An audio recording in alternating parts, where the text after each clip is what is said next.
Paz e amor, bicho. Paz e amor, todo mundo na maior tranquilidade, cara. Todo mundo zen, todo mundo viajando, cara. Sem confronto, cara. Na boa, na paz. Fica na paz e faz amor. Essa é a saída para qualquer situação. Essa é a saída para qualquer camada da população. Essa é a saída para qualquer presidente que queira ser realmente o presidente da gente. To be young, gifted, and black. Seja niilista, apoie o nosso presidente negro e populista.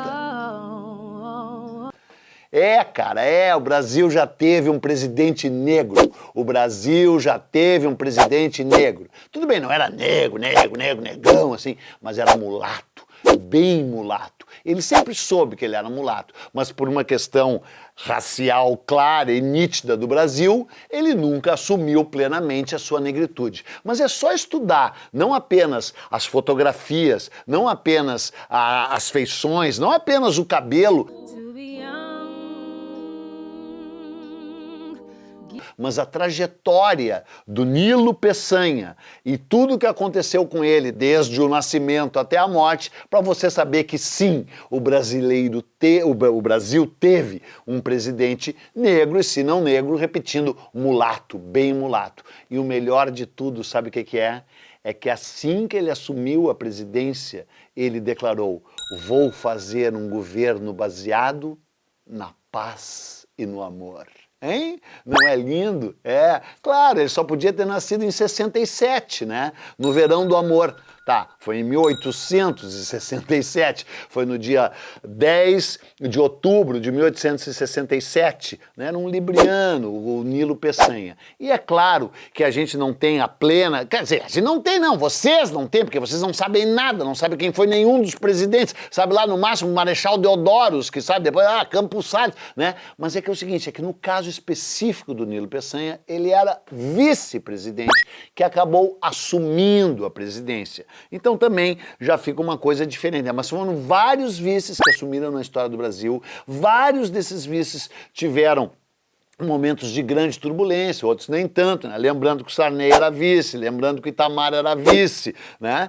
E o Nilo Peçanha era vice do Afonso Pena. O Afonso Pena era um mineiro que, segundo um dos seus inimigos, tinha sido um funcionário público promovido por abandono de emprego. Porque o Afonso Pena tinha sido vice-presidente anteriormente, não tinha feito nada, tinha ficado morando na fazenda dele em Minas Gerais e depois foi eleito presidente, né?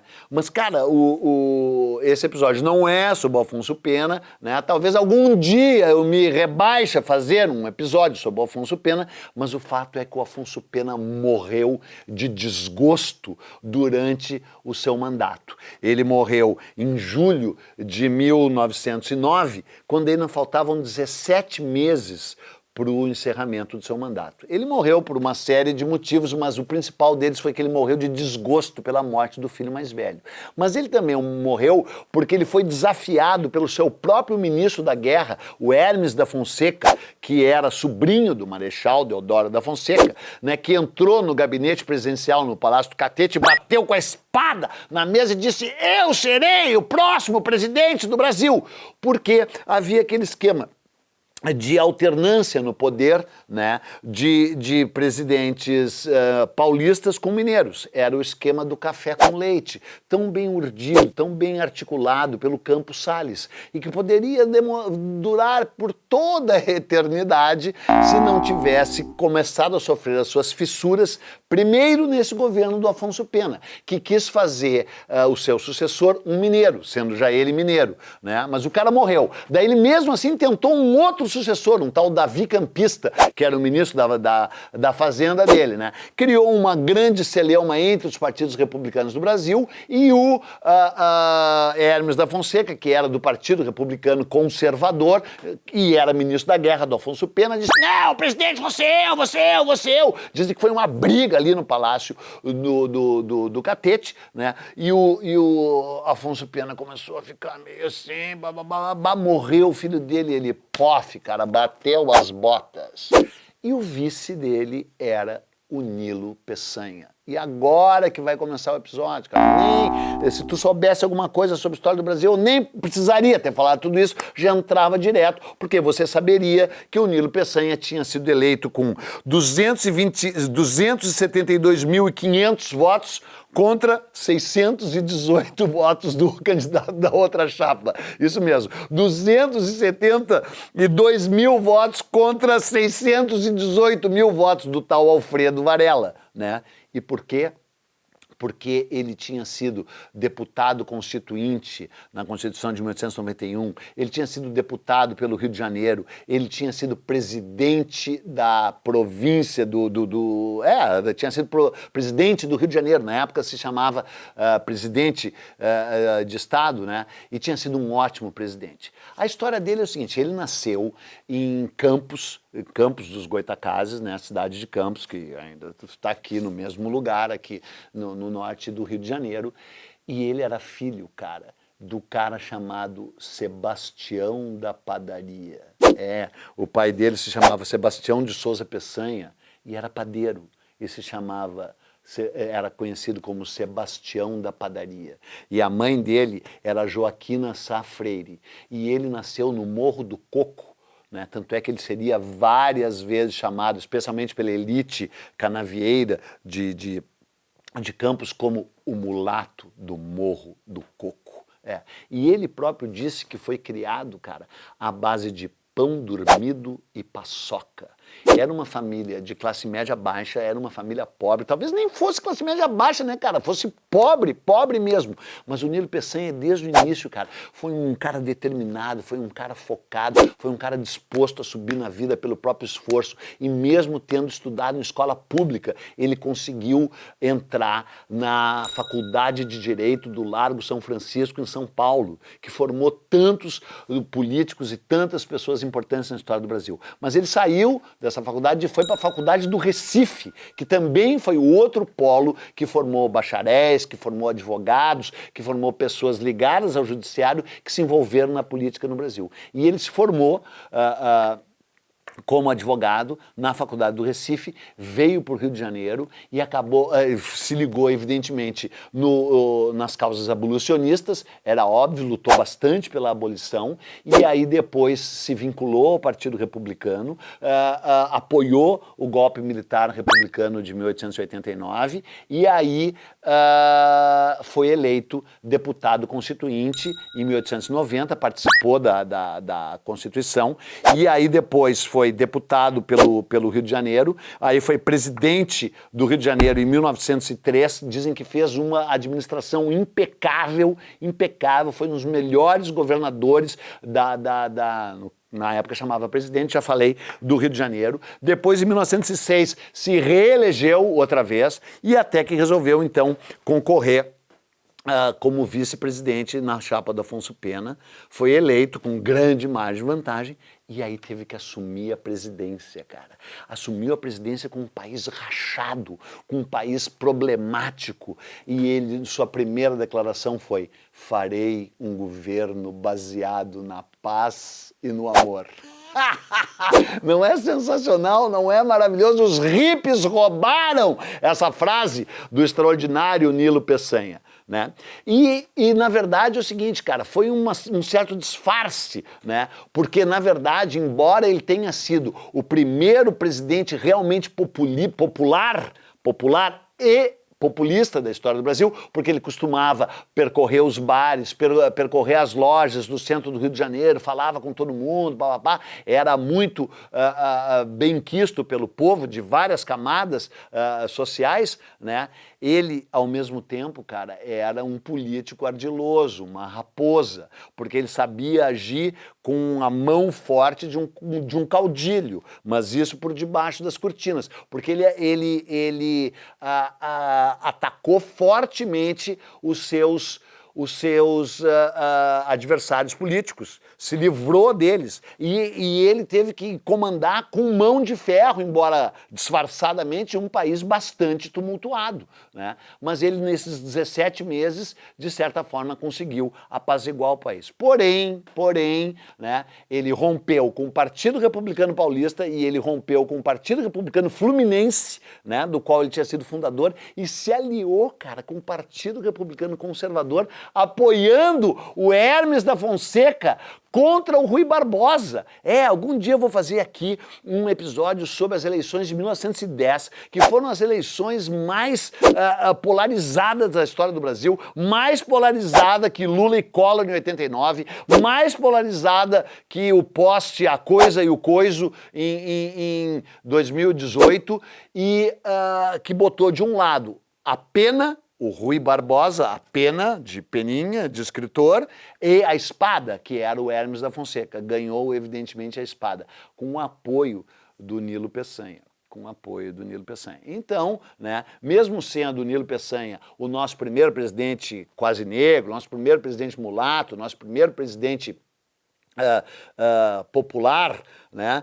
Ele também, só porque ele era mulato ou quase negro, não significa que a gente vai politicamente correto dizer, que maravilha que foi o Nilo Peçanha. O Nilo Peçanha não foi uma maravilha, mas teve um lado que foi um avanço com relação a vários outros presidentes, né? A questão é que ele nunca conseguiu assumir plenamente, né, a sua origem negra. Nunca conseguiu, porque não havia a menor condição, porque cara, tudo isso está ligado desde o início ao casamento dele. E a própria ascensão política dele está ligada também ao casamento. Eu deveria talvez ter falado isso antes, porque ele casou em 1888 com a Anitta, a Ana de Castro Soares de Souza, que era neta de Visconde e bisneta de barão, da alta aristocracia de Campos. Só que para casar com ele, a Anitta teve que fugir de casa. O pai teria morrido de desgosto e a mãe nunca falou com ela até a morte do Nilo Peçanha,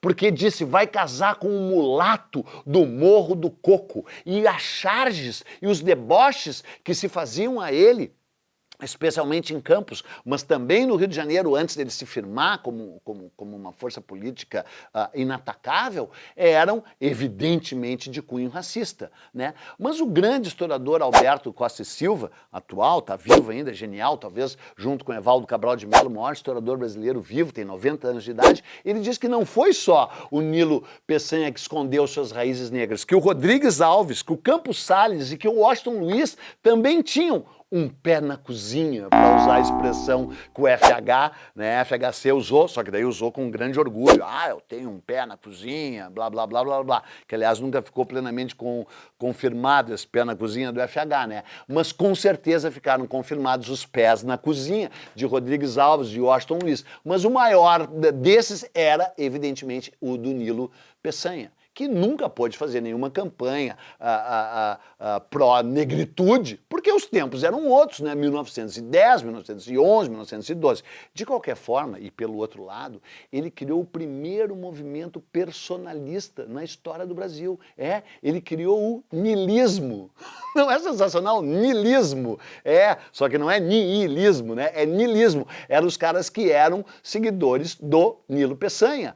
E seguidores fanáticos do Nilo Peçanha, e que afrontavam os seus inimigos políticos, especialmente os baquistas, de um tal Alfredo Bax, que hoje ninguém nem mais sabe quem é, que era o grande inimigo político do Nilo Peçanha. Durante o seu governo, o Nilo Peçanha criou o Serviço de Proteção do Índio, que deu origem à FUNAI, porque ele era muito amigo do Marechal Rondon, que claro que algum dia ganhará um extraordinário episódio em 5 partes, aqui no Não Vai Cair Neném em 5, eu não sei, cara, mas o Rondon, um brasileiro incrível, né, vai no mínimo 2 episódios vai ter que ganhar, né. E além de fazer o Serviço de Proteção do Índio, ele também criou a primeira escola de aprendizes e de ofícios do Brasil, porque ele dizia, o Brasil atual saiu das academias, o Brasil do futuro sairá das oficinas.